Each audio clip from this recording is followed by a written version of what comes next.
The most destructive thing that we have. Yes, sir. Amen? Amen. So don't try to placate the enemy and say, well, it's not a big deal. If it ain't a big deal now, but it will be. And that's how he keeps us fragmented. He keeps us broken and wounded and bruised. Living in duality. Yes, sir. Yeah. You got to make up your mind, bringing everything under one banner. Christ. If it can't fit underneath that, if he's not head, I don't want it.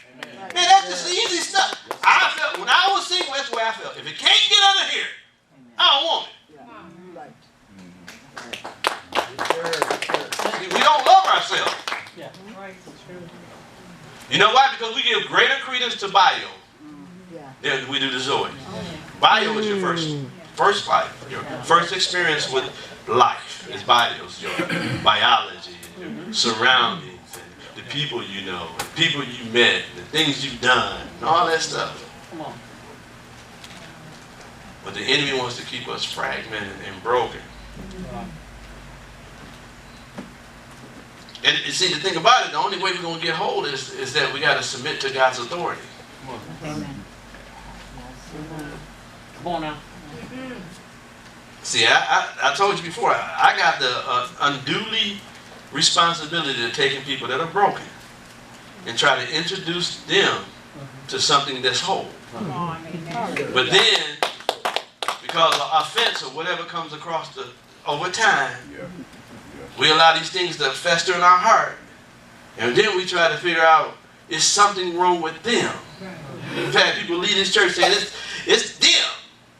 You'd have been in 3 churches. 3 different churches. It ain't me. And God, let me just say, it ain't them. It's you. Been married 3 times. 3 different people from 3 different states. Look, let me tell you, single ladies, if a person comes to you and tells you you've been married 3 times, run. Wow. Right. Only way you should stay if somebody died twice. Other than that,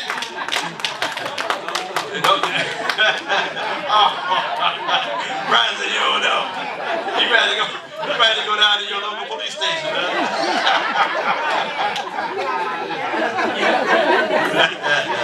Go to 2 Corinthians 10. You crazy. You are crazy. What they say, cray? Yeah, I don't know what that cray and for real, everybody.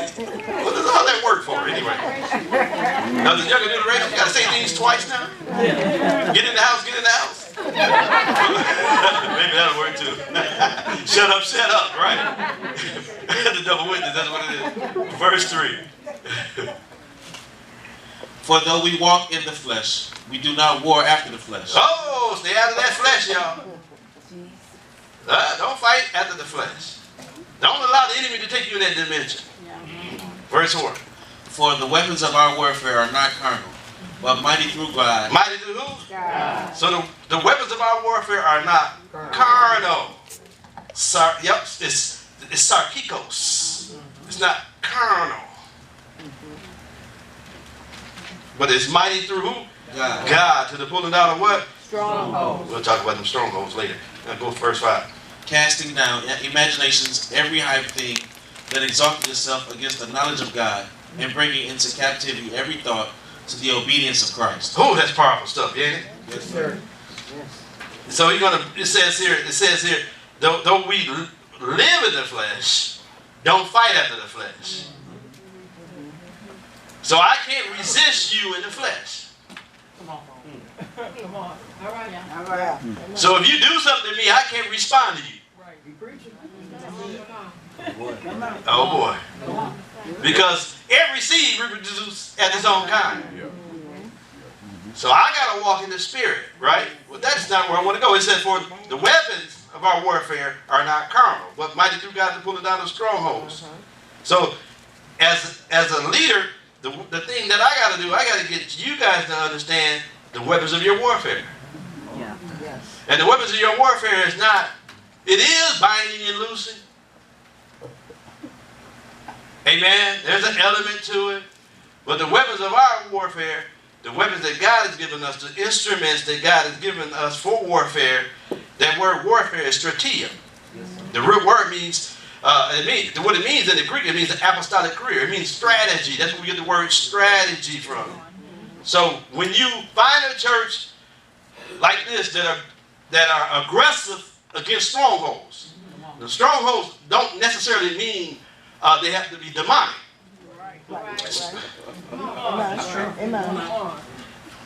It can be earthly and sensual. Remember he told them in James, he said earthly and sensual, then devilish. If you don't deal with it, then it becomes devilish. Yes, sir. It's true. Amen? But it can be earthly and sensual, soulish. So there's strongholds that all of us have. There are tendencies.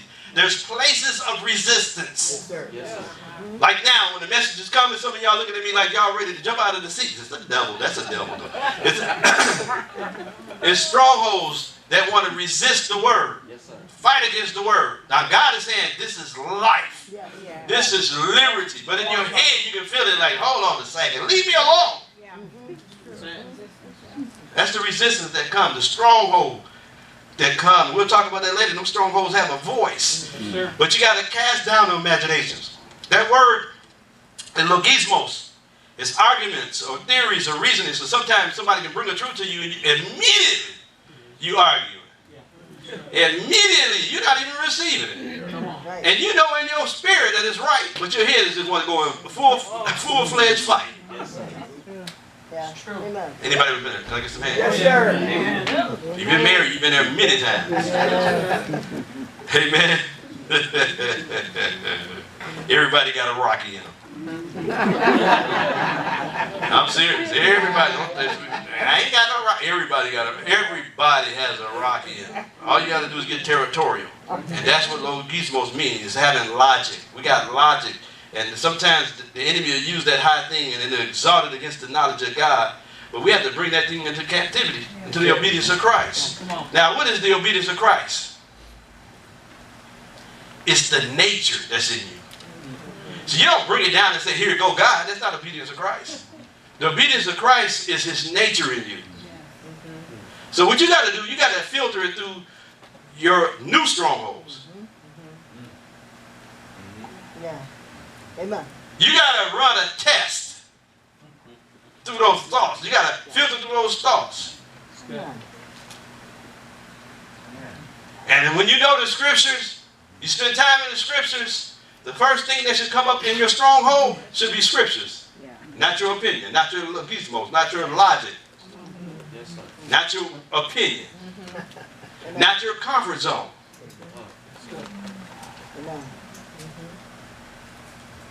You got to lay aside those superfluity, as James said, so you can receive the engrafted word. Some of us haven't changed, and we're trying to figure out, why am I fragmented? Why is it that I can praise my hands on Sunday, but I have no victory on Monday? Because you're not bringing your thoughts to the obedience of Christ.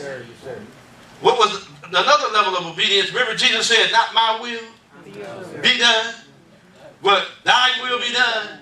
That is the obedience of Christ. When you can say, you know what, I want it, but I can't have it. Bam! I can't lie on my tax return. The digits look good. They're glowing in the dark. I mean, they got 6 of them. Ooh, what I can do with $10,000. Free. It's stuff like that. I know I use lust, but there's some other stuff, some devious practices that we have too. Like lying. You know, calling the job and telling them I won't be able to make it. Somebody in the hospital, ain't nobody in the hospital, you know you going on a road trip. Oh yeah. Wow. Just stuff we do. Lying to the wife. Where you at? I'm at the grocery store. You at the mall? Well, I hear all them people behind you. Yeah. I'm in the car. Oh, who's that in the car with you? So we got to bring these thoughts. When our thoughts and actions must become a reflection of Christ. When our power, the obedience of Christ, when everything about us come under one head. Yes, sir. And that's my warfare. That's your warfare. We got to contend for those places in us. Yeah. Those strongholds, those things, those battles that's waged between the ears. Yes. Come on. It's our conceptualization of truth. Ah, Yeah. you got it? Yes, sir. Because it's the images that the enemy wanted to keep on the radar. We got to learn how to delete the files Wow. so it won't corrupt the hard drive. That's good. It's imperative. You have the personal responsibility. I don't do it. I can't do it.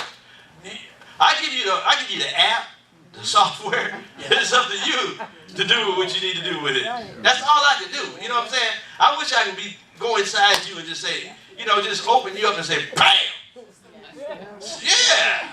But I can't because I'm telling you, you don't want me to do it anyway like that. No, you don't. So the seedbed for the enemy is our mind. So he can sow little subtle thoughts in us. Because he knows that if we ever get the house together, if we ever believe what God is saying, he's done for. He knows that. He knows that he can change a person, get them totally committed, that you can destroy lineage of iniquity. All right. He knows that. That's why he wants to keep you in that lower dimension. That's why he wants to keep you with your priorities tending to the flesh. He wants to get your observation on less things and carnal things, the cares of this world and the lust of other things, the deceitfulness of riches. He can keep you in that place. He knows that your weapon is carnal. Sir.